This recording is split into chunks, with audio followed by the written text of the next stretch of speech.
इस साल भारत आज़ादी की 75वीं वर्षगांठ मना रहा है।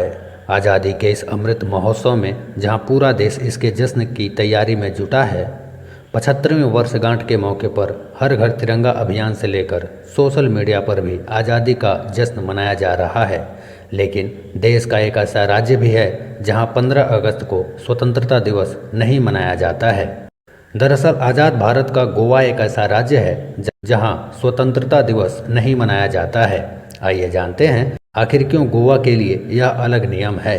15 अगस्त सन 1947 को भारत अंग्रेजों की हुकूमत से पूरी तरह से आज़ाद हो गया था, लेकिन गोवा एक ऐसा राज्य था जिस पर भारत की आज़ादी के बाद भी पुर्तगालियों का ही राज बना रहा। इसलिए गोवा 15 अगस्त को स्वतंत्रता दिवस नहीं मनाता। गोवा पर लगभग पुर्तगालियों ने 400 साल तक राज किया था और भारत को आज़ादी मिलने के बाद भी गोवा लगभग 15 सालों तक पुर्तगालियों के कैद में ही रहा।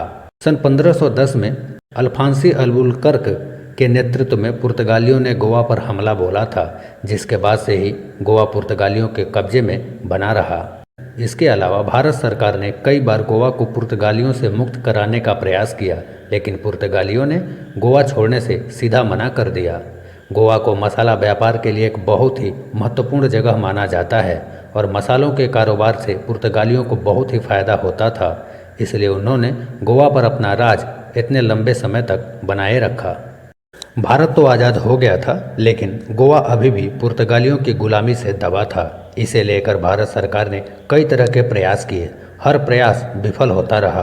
पुर्तगाली गोवा छोड़कर जाने को ही तैयार नहीं थे। इसके बाद उन्हें गोवा छोड़ने पर मजबूर करने के लिए एक अलग योजना बनाई गई। भारत सरकार ने इस बार हवाई हमले की तैयारी की और थल सेना को भी जंग के लिए तैयार कर लिया। सरकार की ये कोशिश कामयाब रही और भारत के इस राज्य गोवा को आज़ादी मिली। भारत को आज़ादी मिलने के 14 साल बाद 1961 में गोवा को पुर्तगालियों से आज़ादी मिली। गोवा 19 दिसंबर की तारीख को सन 1961 में आज़ाद हुआ था। यही वजह है कि गोवा में आज़ादी का जश्न भी इसी दिन मनाया जाता है। यानी कि भारत का गोवा एकमात्र ऐसा राज्य है जहां पर 15 अगस्त के बजाय 19 दिसंबर को स्वतंत्रता दिवस मनाया जाता है। भारत का दूसरा राज्य है सिक्किम। सिक्किम पर चोग्याल वंश का शासन था। सिक्किम भारत का संरक्षित राज्य हुआ करता था, मतलब भारत सिक्किम की सुरक्षा की जिम्मेदारी लेता था। लेकिन सन 1975 में वहाँ की राजनीति स्थिति बिगड़ गई। राजा ने मनमाने ढंग से शासन करना शुरू कर दिया। इसके जवाब में वहाँ के प्रधानमंत्री के आह्वान पर भारतीय सेना ने अप्रैल 1975 में राजा की सेना के जवानों को बंधक बना लिया। इसके बाद एक जनमत संग्रह हुआ जिसमें अधिकांश लोगों ने राजशाही को खत्म करने और भारत के साथ एकजुट होने के लिए मतदान किया। सिक्किम 16 मई 1975 को भारत का हिस्सा बना था, इसलिए वहाँ पर स्वतंत्रता दिवस 16 मई को मनाया जाता है।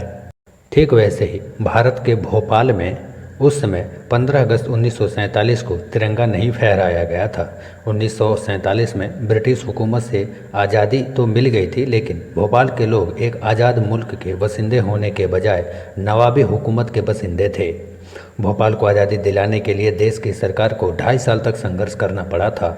खास बात यह भी है कि उस समय के तत्कालीन गृह मंत्री सरदार वल्लभ भाई पटेल की सख्ती के बाद 1 जून 1949 को भोपाल रियासत का भारत में विलय हुआ था।